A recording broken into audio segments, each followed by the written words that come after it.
இனவெறியையும் மதவெறியையும் கைவிட்டால்தான் Malaysia பொருளாதாரத்தில் உயரும். Anwar எச்சரிக்கை.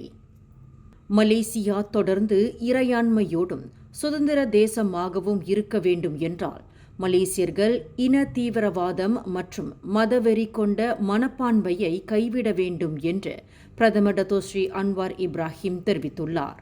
பினாங்கு பட்டவர்த் PICCA அரங்கில் நேற்றிரவு ஆயிரக்கணக்கான மலேசியர்கள் முன்னிலையில் மலேசிய தின உரையாற்றிய அன்வார், மத மற்றும் இனவெறி இரண்டும் நாட்டின் அரசியல் மற்றும் பொருளாதார வளர்ச்சிக்கு அச்சுறுத்தலாக இருக்கும் என்று எச்சரித்தார். அதேவேளையில் சுதந்திரம் என்பது நிலையான பொருளாதார வளர்ச்சியையும் கலாச்சார அமைப்பையும் உறுதி செய்து நம்மிடையே ஒற்றுமையை வலுப்படுத்துவது ஆகும் என்றும் அவர் வலியுறுத்தினார்.